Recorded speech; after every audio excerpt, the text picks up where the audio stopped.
الحمد لله نحمده ونستعينه ونستغفره ونؤمن به ونتوكل عليه ونعوذ بالله من شرور أنفسنا ومن سيئات أعمالنا من يهده الله فلا مضل له ومن يضلله فلا هادي له ونشهد أن لا إله إلا الله وحده لا شريك له ونشهد أن سيدنا وسندنا وحبيبنا ومولانا محمد وبارك وسلم أما بعد فأعوذ بالله من الشيطان الرجيم بسم الله الرحمن الرحيم ولو أن أهل القرى آمنوا واتقوا لفتحنا عليهم بركات من السماء والأرض ولكن كذبوا فأخذناهم بما كانوا يكسبون. قال النبي صلى الله عليه وسلم من لزم الاستغفار جعل الله له من كل ضيق مخرجا ومن كل هم فرجا ورزقه من حيث لا يحتسب أو كما قال عليه الصلاة والسلام. صدق الله العظيم وصدق رسوله النبي الكريم ونحن على ذلك لمن الشاهدين والشاكرين والحمد لله رب العالمين. بزرگان محترم عزیز دوستو،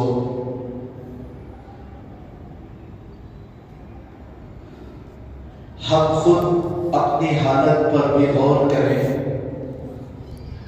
اور ہم جن لوگوں کو پہچانتے ہیں ان کو بھی غور سے دیکھیں اور دنیا کے لوگوں کو بھی غور سے دیکھیں تو ایک بات کا اندازہ ہوگا کہ آج ہم میں سے تقریباً اکثر لوگ رزق کے سلسلے میں پریشان ہیں.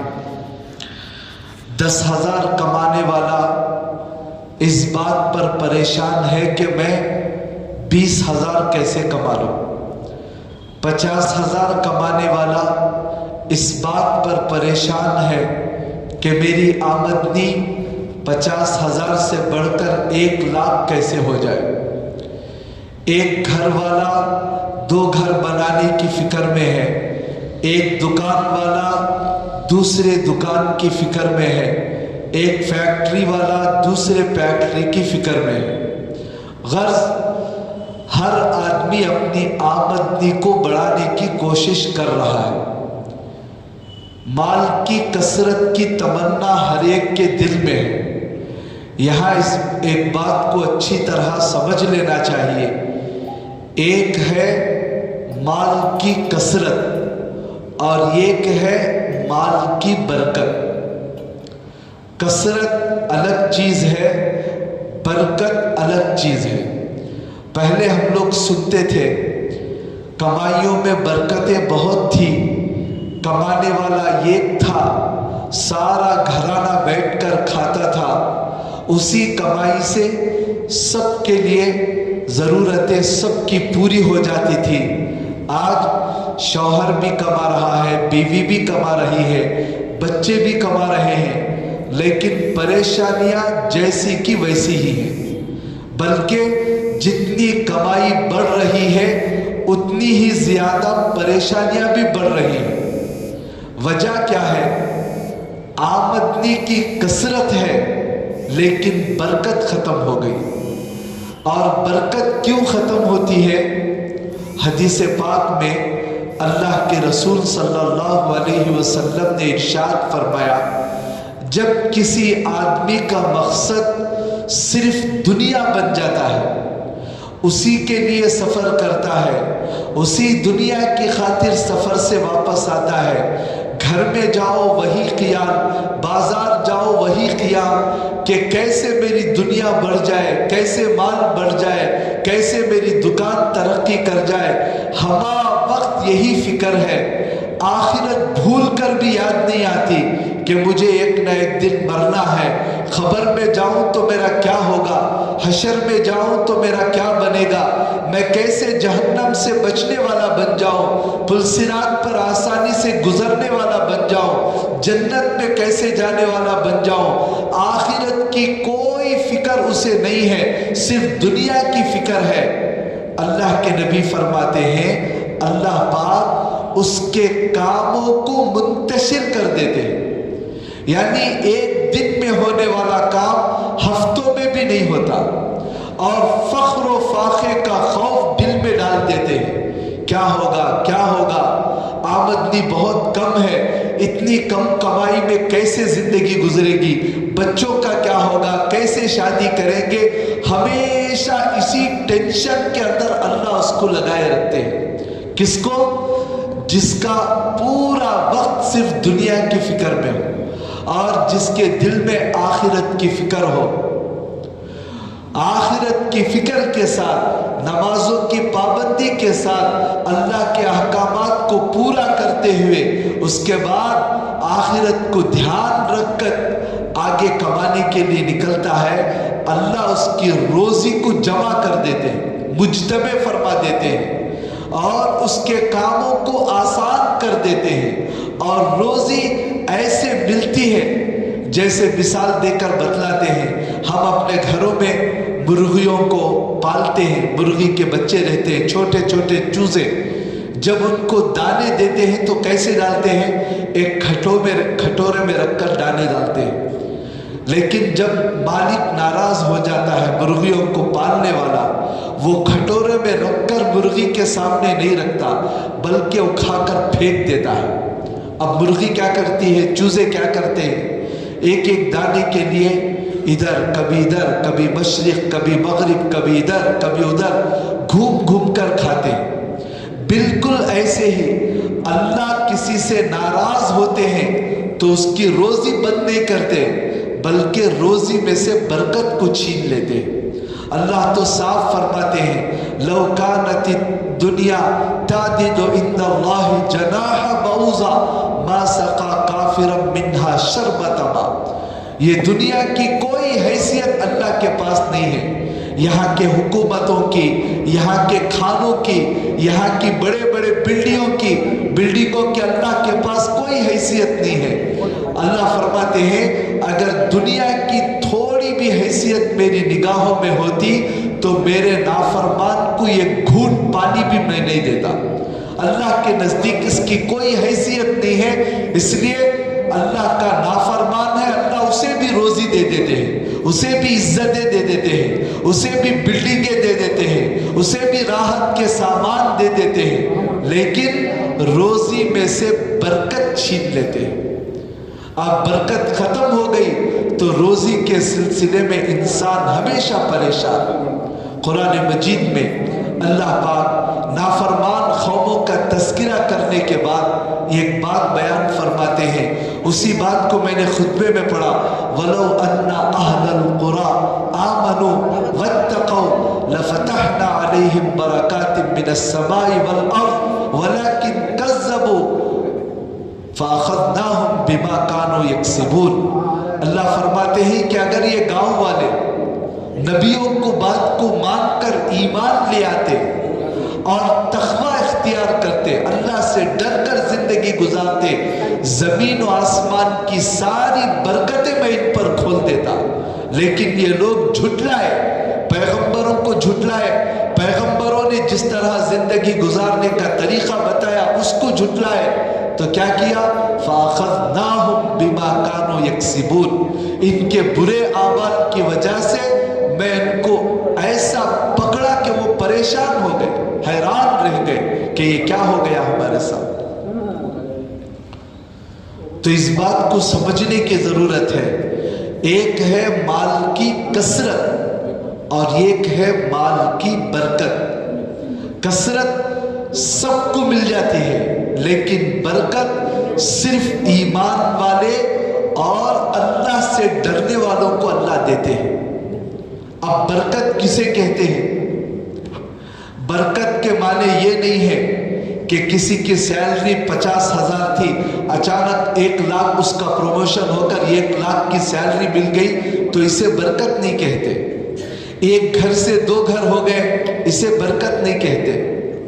برکت کہتے ہیں جو چیز ہے وہی چیز سب کے لیے کافی ہو جائے، جتنے پیسے ہیں اسی میں سب ضرورتیں پوری ہو جائیں، اسے کہتے ہیں برکت۔ میں سمجھنے کے لیے 1-2 واقعات آپ کو بیان کرتا ہوں۔ اگر اللہ کے نبی کی، صحابہ کی سیرت دیکھیں تو سینکڑوں واقعات ہمیں مل جائیں گے۔ صرف 2 واقعات نمونے کے طور پر بیان کرتا ہوں۔ ایک واقعہ ہے ہمارے نبی کا اور ایک واقعہ ہے ایک صحابی کا۔ ایک مرتبہ کا واقعہ ہے ہمارے نبی کا کہ اللہ کے رسول صلی اللہ علیہ وسلم مسجد میں بیٹھے ہوئے ہیں، اچانک آپ علیہ السلام کو بھوک لگی بہت زیادہ، اتنا کہ بیتاب ہو گئے، تڑپ گئے، کسی کے سامنے سوال نہیں کیا، سیدھا مسجد سے گھر آئے، اپنے گھر آئے، گھر میں آ کر بیوی سے پوچھا بہت بھوک لگ رہی ہے، کھانے کے لیے کچھ انتظام کرو۔ تو جواب ملا کھانے کے لیے کوئی چیز گھر میں نہیں ہے۔ آپ علیہ السلام گھر سے نکل گئے، دوسری بیوی کے پاس گئے، جا کر وہاں بھی پوچھا کہ تمہارے پاس کھانے کے لیے کچھ ہے؟ جواب ملا کچھ بھی کھانے کے لیے نہیں ہے۔ وہاں سے نکلے، تیسرے گھر میں گئے، وہاں معلوم کیا وہاں بھی کچھ بھی نہیں ہے۔ آپ علیہ السلام کی کل 11 بیویاں تھیں، اس میں 2 بیویوں کا انتقال ہو گیا تھا، باقی 9 بیویاں آپ صلی اللہ علیہ وسلم کی زندگی تک بقید حیات تھیں۔ تو آپ صلی اللہ علیہ وسلم 9 بیویوں کے گھر میں بھی گئے، ہر گھر سے یہی جواب کہ گھر میں کھانے کو کچھ بھی نہیں ہے، ایک لقمہ تک گھر میں نہیں ہے، 9 گھروں کے اندر بھی۔ اللہ کے رسول صلی اللہ علیہ وسلم آخر میں اپنی بیٹی حضرت فاطمہ رضی اللہ عنہا کے گھر گئے، بہت چاہتے تھے حضرت فاطمہ کو، جب کبھی سفر پر جانا ہوتا سب بیویوں سے ملنے کے بعد آخر میں حضرت فاطمہ سے ملاقات کر کے جاتے، اور جب سفر پہ واپس آتے سب سے پہلے اپنی بیٹی سے ملاقات کر کے پھر دوسرے گھروں کو جاتے، اتنی محبت کرتے تھے۔ آخر میں اپنی بیٹی کے گھر گئے، بے وقت آ گئے، حضرت فاطمہ پریشان، ابا جان یہ وقت تو آپ کے آنے کا نہیں ہے، کیا بات ہے؟ کہا کہ بیٹی بہت بھوک لگی ہے، کسی گھر میں بھی کھانے کو کچھ نہیں ہے، تمہارے پاس ہے؟ حضرت فاطمہ کہنے لگی ابا جان اللہ کی قسم ہم بھی بھوکے، میں بھی بھوکی ہوں، اپنے دونوں بیٹے حضرت حسن حسین وہ بھی بھوکے ہیں، حضرت علی بھی ہے، کچھ بھی کھانے کو نہیں ہے۔ حضرت علی بھی اسی فکر میں گئے ہیں۔ اللہ کے رسول صلی اللہ علیہ وسلم وہاں سے اٹھ کر آ گئے، سیدھا مسجد آئے۔ اتنے میں حضرت فاطمہ رضی اللہ عنہا کی جو پڑوسی تھی اس نے ہدیہ بھیجا۔ کیا ہدیہ؟ 2 روٹی اور 1 گوشت کا ٹکڑا۔ اللہ کے رسول نے بتایا، امت کو تعلیم بھی دی، گھر میں کچھ پکاؤ، کبھی ذرا پانی ڈال کر شوربہ زیادہ کر دو، شیروا زیادہ کر دو، اور چاہے 1-2 ٹکڑے ہی صحیح پڑوس کو دے کر کھاؤ۔ مزاج ایسا بنایا تھا، ایک چیز پڑوس میں گئی، گھوم گھوم کر 7 گھروں میں گھوم کر جس گھر سے نکلی تھی اسی گھر میں آئی۔ وہ گھر والے پریشان، یہ سالن تو ہمارے گھر میں بنا تھا، ہمارے گھر میں واپس کیسے آ گیا؟ جس کو دیا تھا ان کو پوچھا کہ بھئی میں نے آپ کو گھر بھیجا تھا، یہ سالن آپ نے کیا کیا؟ انہوں نے کہا کہ میں نے سوچا میں کھانے کے مقابلے میں ہمارا پڑوسی کھا لے تو اچھا ہے، اس لیے وہاں بھیج دیا۔ ان کو پوچھا تو اس نے بھی یہی سوچا، 7 گھروں کے بعد جہاں پکا تھا شیروا وہیں اسی کے گھر میں آ گئے۔ جو دیا اسے پوچھا کہ بھئی تو نے کیوں دیا؟ میں نے سوچا کہ شاید آپ کھا لیں تو فائدہ ہو جائے گا، ایسا مزاج بنایا تھا۔ حضرت فاطمہ کے گھر ہدیہ آیا، 2 روٹیاں اور 1 گوشت کا ٹکڑا۔ حضرت فاطمہ رضی اللہ عنہا اس کو لی اور ایک بڑے برتن میں رکھ کر ڈھانک دی اور کہا اللہ کی قسم اس کو نہ تو میں کھاؤں گی، نہ اپنے بھوکے بچوں کو کھلاؤں گی، نہ میرے شوہر کو کھلاؤں گی، بلکہ اللہ کے رسول کو کھلاؤں گی۔ اپنے بچے کو بلا کر کہا کہ بیٹا نانا جان کو بلا کر آؤ۔ 2 بچوں میں سے ایک بچہ دوڑتا ہوا گیا، اللہ کے رسول کو اطلاع دی۔ اللہ کے رسول جا رہے تھے راستے میں، کہا کہ امی جان بلا رہی ہے۔ اب اللہ کے نبی واپس آئے حضرت فاطمہ کے گھر، اب آ کر بیٹھا تو حضرت فاطمہ وہ جو جس پیالے کے اندر تھی وہ پیالہ لا کر سامنے رکھ دیا اور وہ پیالے کا ڈھاکن کھولا، دیکھا کہ پورا برتن روٹیوں سے بھرا ہے، پورا برتن گوشت سے بھرا ہے۔ آئی تھی 2 روٹیاں، برتن بند تھا، اللہ کے نبی کے سامنے رکھنے کے بعد پورا برتن روٹیوں سے بھرا ہے۔ اللہ کے رسول نے پوچھا فاطمہ کہاں سے آیا؟ فوراً جواب نکلا ہوا من عند اللہ ان اللہ یرزق من یشاء بغیر حساب، وہ تو اللہ کی طرف سے آیا ہے، اللہ جسے چاہتا ہے بے حساب روزی دیتا ہے۔ اللہ کے نبی نے کہا اللہ تیرا شکر ہے، تو نے میری بیٹی کو وہ صفات دیے ہیں جو صفات حضرت مریم کے پاس تھے۔ بنی اسرائیل کی بہت باعزت عورت عیسیٰ کی والدہ مریم کے پاس جو صفات تھے، یا اللہ تیرا شکر ہے وہی صفات تو نے میری بیٹی کو دی۔ حضرت مریم کے پاس بھی بے موسم کے پھل آتا تھا، انگور کا سیزن نہیں ہے پوری دنیا میں کہیں پر بھی، لیکن حضرت مریم کے پاس انگور تھا۔ آم کا سیزن نہیں ہے تو آم تھا۔ حضرت زکریا علیہ السلام کے علاوہ کوئی ان کے کمرے میں جاتا نہیں تھا۔ حضرت زکریا علیہ السلام پریشان ہو کر حضرت مریم سے پوچھتی کہ بیٹی مریم یہ کہاں سے آئے؟ ان کا بھی یہی جواب تھا ہوا من عند اللہ ان اللہ یرزق من یشاء بغیر حساب، یہ تو اللہ کی طرف سے ملا ہے، اللہ جسے چاہتا ہے بے حساب روزی دیتا ہے۔ اسے کہتے ہیں برکت۔ 2 روٹیاں تھی لیکن بڑھ گئی۔ اللہ کے نبی نے کہا کہ پہلے اپنے بچوں کو بلاؤ، داماد کو بلاؤ۔ حضرت علی آ گئے، یہ بھی آ گئے، سب بیٹھ کر کھانے کے بعد حضرت فاطمہ سے کہا تمہاری ماؤں کے گھر میں دے کر بھیجو، وہ سب کے گھر میں فاقہ ہے۔ تمام امہات المؤمنین کے گھر کے اندر وہ روٹیاں دے کر بھیجی، خود بھی پیٹ بھر کر کھائی، دیکھا کہ روٹیاں جیسی ہی ویسی ہی ہیں۔ کہا کہ اس کو محلے میں بانٹو۔ وہ ایک برتن سارے محلے کے گھر کا فاقہ دور ہو گیا، لیکن جیسی روٹیاں تھی ویسی تھی، اللہ نے ویسی برکت دی۔ اسے کہتے ہیں برکت، چیز ایک ہی رہتی ہے لیکن برکت بڑھ جاتی ہے۔ اور ایک واقعہ ہے ایک صحابی کا، حضرت عبداللہ بن حرام رضی اللہ عنہ، انصاری صحابی، بڑے اعلیٰ صفات کے صحابی تھے۔ ان کی 6 بیٹیاں اور یہ ایک بیٹا تھا۔ 6 کی 6 بیٹیاں شادی کے لائق اور یہ ایک بیٹا تھا۔ ایک باغیچہ تھا کھجور کا، سال میں ایک مرتبہ فصل آتی، وہ کھجور جو بکتے اس کے ذریعے جو آمدنی آتی تھی بس سال بھر وہی گزر ہوتا تھا۔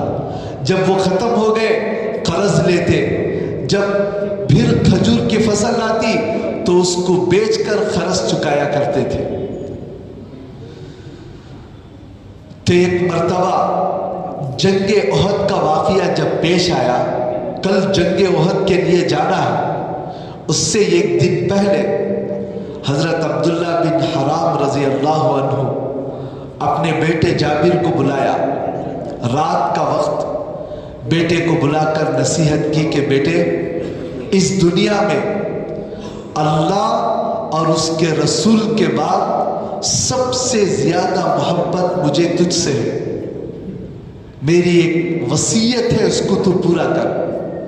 کل مجھے احد کے میدان میں جانا ہے اور جا کر انشاءاللہ میں شہید ہو جاؤں گا، مر جاؤں گا، دوبارہ لوٹ کر گھر نہیں آؤں گا، تو میرا قرضہ ادا کر اور میری بیٹیوں کی صحیح نگرانی کر، یہ وعدہ کر مجھ سے۔ بیٹے نے وعدہ کیا۔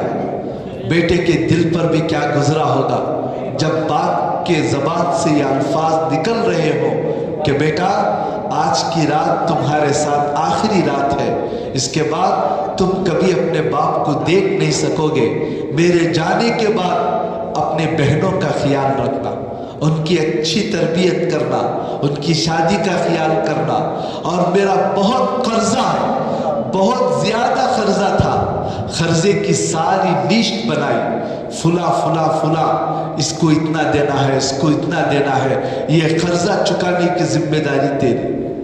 اب وہ بچہ قرضہ بھی قبول کر لیا، ٹھیک ہے ابا جان، اس کو کہتے ہیں وصیت، اور یہ وصیت ہر مسلمان کو کرنا ضروری ہے، ہر مسلمان کو، چاہے مرد ہو چاہے عورت ہو، لکھ کر لگا دینا چاہیے گھر میں۔ اگر کسی سے قرض لیے ہیں، کچھ بات کہنا ہے تو فوراً چٹھی میں لکھ کر بیوی کے حوالے کر دے۔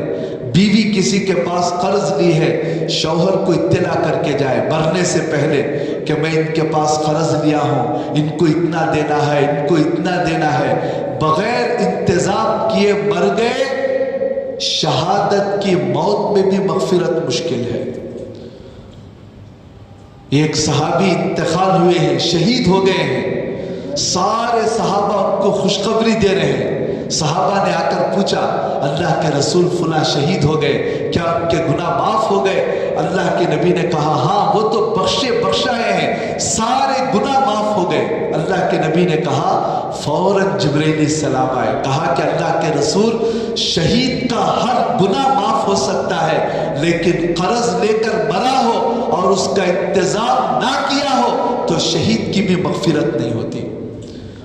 آج ہم لوگ قرض لیتے ہی ڈبونے کے لیے، کتنے لوگ ہیں لے لیے، دیں گے جاؤ جی، کیا مر جاتے کیا؟ اگر مر گئے تو کیا حالت ہوگی؟ خبر میں جا کر مغفرت کی بھیک تک نہیں ملے گی۔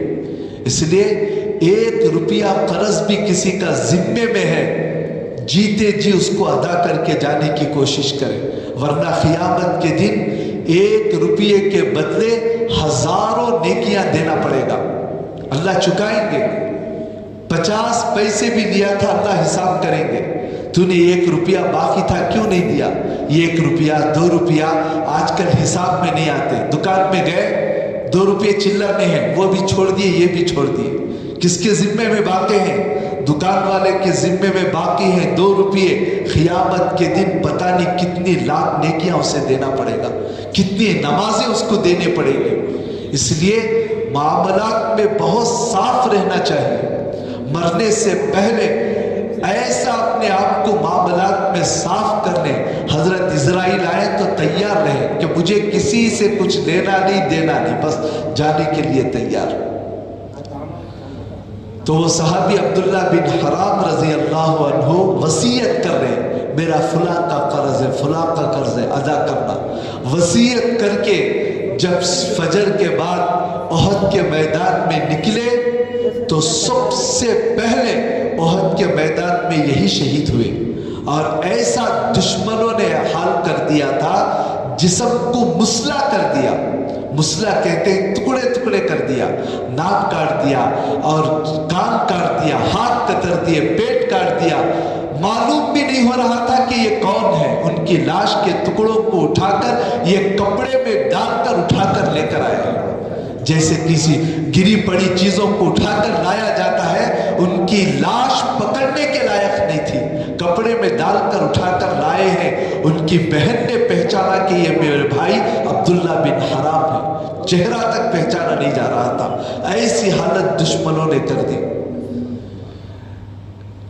احد کے بعد بیٹے کو دیکھا، حضرت جابر رضی اللہ عنہ کا چہرہ اترا ہوا ہے، اللہ کے رسول جا کر تعزیت کر رہے ہیں۔ تعزیت کے معنی ہے تسلی دینا، اور یہ سنت عمل ہے، کسی کا بھی انتقال ہو جائے تو مرنے کے بعد 3 دن کے اندر اندر جا کر جس کے ماں کا انتقال ہو گیا یا باپ کا انتقال ہو گیا تو ان کے بچوں کو تسلی دے، مل کر ہمت دے کہ بھائی موت تو طے ہے، ایک نہ ایک دن آنے والی ہے، آج وہ گئے ہیں کل ہم جائیں، ذرا ہمت کرو، صبر کرو۔ اس طرح تسلی دینے کو تعزیت کہتے ہیں۔ اللہ کے رسول پہنچے حضرت جابر کے پاس اور جا کر کہا کہ جابر تم یہ خوشخبری سناؤ گا، سننا چاہتے ہو؟ پوچھا کہ کیا ہے اللہ کے رسول؟ کہا کہ تمہارے باپ کا جب انتقال ہوا، شہادت کی موت مرے، اللہ کے پاس گئے تو اللہ کسی انسان سے ڈائریکٹ بات نہیں کرتا، لیکن تمہارے ابا سے بات کیا، عبداللہ بن حرام سے اللہ نے ڈائریکٹ بات کی، اور بات کر کے عبداللہ بن حرام سے پوچھا کہ عبداللہ بن حرام بتا تیری کوئی خواہش ہے؟ اللہ پوچھ رہا ہے اپنے بندے سے، کیوں پوچھ رہا ہے؟ قربانی کوئی معمولی قربانی ہے، 6 جوان بیٹیاں گھر میں ہیں، ایک بیٹا ہے، ایک باغ ہے، اتنا بڑا کاروبار کا قرضہ ہے، لیکن اللہ کے راستے میں جا کر شہید ہو گئے، اللہ کے دین کے تقاضے پر اتنی بڑی جو قربانی دی تھی، اللہ خود پوچھ رہا ہے عبداللہ بن حرام کوئی خواہش ہے؟ تو انہوں نے کہا اے اللہ میں دنیا میں جانا چاہتا ہوں، دنیا میں دوبارہ جانا چاہتا ہوں۔ اللہ نے کہا کہ یہ تو فیصلہ ہو چکا ہے، ایک بار دنیا سے واپس آ گیا پھر کوئی نہیں جا سکتا، ویسے تم جانا کیوں چاہتے ہو؟ تمہیں تو جنت ہے، جنت کے مزے ہیں۔ کہا اے اللہ جس وقت میں میدان میں شہید ہوا تھا اس وقت جو لذت ملی تھی وہ مزہ مجھے جنت میں بھی دکھائی نہیں دے رہا، اس لیے دوبارہ میں دنیا میں جانا چاہتا ہوں۔ کہا کہ یہ تو طے ہو گیا، اب تو نہیں ہو سکتا، تو کہا کہ کم از کم میرا یہ پیغام تو اللہ کے رسول کے پاس پہنچا دو۔ تو اللہ نے اس بات کو قرآن مجید میں اتارا، آیت اتری، حضرت جبرائیل آیت دے کر اترے، وَلَا تَحْسَبَنَّ الَّذِينَ قُتِلُوا فِي سَبِيلِ اللَّهِ أَمْوَاتًا بَلْ أَحْيَاءٌ عِندَ رَبِّهِمْ يُرْزَقُونَ۔ تم لوگ گمان مت کرو جو اللہ کے راستے میں شہید ہو گئے ہیں وہ مر گئے سمجھ کر، بل احیاء، بلکہ وہ شہداء زندے ہیں، اپنے رب کی طرف سے ان کو رزق دیا جاتا ہے، مزے میں ہے۔ تو اتنی بڑی قربانی دی باپ نے، اب بیٹے کو اللہ نے کیا برکتیں دی، اللہ اکبر۔ ان کا واقعہ اصل سنا رہا ہوں۔ حضرت جابر رضی اللہ عنہ، باپ تو مر گئے، قرضہ بہت زیادہ تھا، 6 بہنیں تھیں، اب جب فصل پکنے کو آئی اتفاق سے اس سال باغ کے اندر جتنی فصل آنا تھا اتنی فصل نہیں آئی، آدھی سے بھی کم آئی، اللہ کی مرضی ہے، کبھی فصل اچھی لگ جاتی ہے کبھی خراب، اس سال کم آئی۔ اب جب کھجور توڑ رہے تھے جتنے قرض خواہ تھے سب آ گئے، زیادہ تر یہودی آئے، یہودیوں کے پاس بہت زیادہ قرض لیا تھا، اب یہودی آ گئے، بہت پریشان کرنے لگے، جابر سے کہنے لگے سب سے پہلا میرا قرض ادا کرنا، بعد میں دوسروں کا، دوسرا یہودی کہتا سب سے پہلا میرا قرض ادا کرنا، بعد میں تیسرے کا، ایسا لڑ رہے تھے کہ یہ پریشان ہو گئے، اور کھجور اتنے ہیں ایک آدمی کا بھی قرض ادا نہیں ہوتا، اتنی لمبی لسٹ ہے، کیسے ادا کریں؟ پریشان ہو کر اللہ کے رسول کے پاس گئے، جو مسئلہ ہوتا دین کا، دنیا کا، گھر کا، آ کر اللہ کے رسول کے پاس رکھتے۔ اللہ کے رسول صرف نماز نہیں پڑھاتے تھے، صرف روزہ نہیں سکھاتے تھے، بلکہ کوئی دنیا کا مسئلہ بھی ہوتا تو اس کو حل کرنا بھی عبادت سمجھتے تھے، صحابہ کو بھی بتاتے تھے۔ خود اللہ کے رسول نے فرمایا ایک مسلمان بندہ پریشان ہے کسی مسئلے میں بھی، اس کی پریشانی کو حل کرنے کے لیے کوئی نکلتا ہے تو 10 سال اعتکاف کرنے کے برابر ثواب ملتا ہے۔ ہم میں سے کتنے لوگ پریشان، کسی کی پریشانی بینک کے میں اٹکی ہوئی ہے، کوئی پریشانی بچوں کے اعتبار سے، کوئی پریشانی کسی اور اعتبار سے، جو جس پریشانی میں ہے ہم میں اللہ نے طاقت دی ہے اس کی پریشانی کو حل کرنے کی، تھوڑی بہت قدم چلائیں گے، کچھ تسلی کی باتیں کریں گے، اس کے ساتھ وقت گزاریں گے، اللہ کے رسول فرماتے ہیں 10 سال اعتکاف کے برابر۔ اب یہ حضرت جابر آئے، اللہ کے رسول سارے قرض دار پریشان کر رہے ہیں، کیا کروں؟ اللہ کے نبی نے کہا کہ جابر جتنے کھجور آئے ہیں ان کو 3 حصوں میں تقسیم کر دو، ایک طرف پکے کھجور، ایک طرف کچے کھجور، اور ایک طرف ادکچے کھجور، کچھ پکے ہوئے کچھ کچے، تینوں کا ڈھیر لگا دو، اور لگنے کے بعد مجھے بلاؤ، اور سب قرض داروں کو بھی بلاؤ، قرض دینے والوں۔ ایسا ہی کیا، اللہ کے رسول آئے، حضرت جابر سمجھ رہے تھے اللہ کے رسول کو ڈر کر یہودی اپنی زبان بند کریں گے، مگر یہ یہودی اللہ کے رسول کے پاس اور زیادہ پریشر ڈال دیے کہ اللہ کے رسول آپ اپنے صحابی سے کہو کہ پہلے میرا قرض دلائے، پہلے میرا قرض دلائے۔ اللہ کے نبی نے بھی دیکھا کہ بڑا عجیب مسئلہ ہے، تو اللہ کے رسول سیدھا آئے اور آ کر تینوں ڈیر کے پاس ایک مرتبہ چکر کاٹا، یہاں بھی چکر کاٹا، وہاں بھی چکر کاٹا، وہاں بھی چکر کاٹا، کاٹ کر ایک ڈھیر کے اوپر بیٹھ گئے۔ پتہ نہیں اللہ سے کیا مانگا، حضرت جابر سے کہا ایک ایک آدمی کو بلاؤ، کتنا قرض ہے معلوم کرو، اس کے برابر کھجور بھر کر دے دو۔ اب ایک آدمی کو بلائے، کھجور بھر کے دے دیے، دوسرے کو بلائے، کھجور بھر کے دے دیے، تیسرے کو بلائے، کھجور بھر کر دے دیے۔ جتنی لمبی لائن تھی سب کا قرض ادا ہو گیا۔ اللہ کے رسول نے پوچھا کہ جابر اور بھی کوئی بچے ہیں؟ کہا کہ کچھ بھی نہیں۔ اب اللہ کے نبی وہاں سے اترے تو حضرت جابر کہتے ہیں اللہ کی قسم ایسا معلوم ہو رہا تھا کہ اس ڈھیر میں سے ایک کھجور بھی کم نہیں ہوا، جیسے تھے ویسے ہی تھے، اللہ نے سب کا مسئلہ حل کر دیا۔ اسے کہتے ہیں برکت، اسے کہتے ہیں برکت، چیز جیسی کی ویسی ہو لیکن ضرورت سب کی ہو جائے۔ تو ہم لوگوں کو یہ بات سمجھنا ہے، ایک ہے مال کی کثرت اور ایک ہے مال کی برکت۔ ایک سے 2 دکان ہو گئے، 4 دکان ہو گئے، 1 سے 10 فیکٹریاں ہو گئی، لیکن برکت نہیں ہے تو پریشانیاں جیسی تھی ویسی ہی رہے گی۔ اب برکت آئے گی کیسے؟ تقوی پرہیزگاری سے۔ جو آدمی جتنا گناہوں سے بچے گا، جتنا اعمال کا پابند ہوگا، اتنا ہی روزی کے اندر برکت آئے گی، اور جو جتنا اعمال سے دور، اللہ برکتوں کو چھین لیتے ہیں۔ حدیث پاک میں اللہ کے رسول نے فرمایا جس گھر کے آدمی نماز میں لاپرواہی کرتے ہیں، اللہ پورے گھر والوں پر روزی کے سلسلے میں تنگی پیدا کر دیتا ہے۔ لاکھوں کما لو لیکن پریشانیاں گھر والوں کی دور نہیں ہوتے۔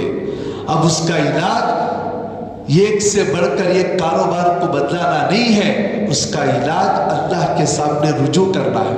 ما اصابکم من مصیبہ فبما کسبت ایدی الناس، اللہ فرماتا ہے تمہارے اوپر جو مصیبت بھی آتی ہے، جو پریشانی بھی آتی ہے، صرف تمہارے اعمال کی خرابی کا نتیجہ ہے۔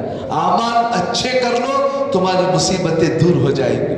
برکتیں لانے والا بھی وہی ہے، ضرورتیں پوری کرنے والا بھی اللہ ہی ہے۔ اللہ کو ناراض کر کے کبھی ہم برکتیں حاصل نہیں کر سکتے۔ پیسے حاصل کر لیں گے، پیسے کے ذریعے عالیشان بنگلہ بنا سکتے ہیں، لیکن میٹھی نیند اللہ کے قبضے میں ہے۔ پیسوں کے ذریعے بہترین ڈاکٹر کے پاس علاج کروا کر بہترین ٹیبلٹ لے سکتے ہیں، لیکن شفا حاصل نہیں کر سکتے۔ شفا تو اللہ کے خزانے میں ہے۔ اپنے پیسے کے ذریعے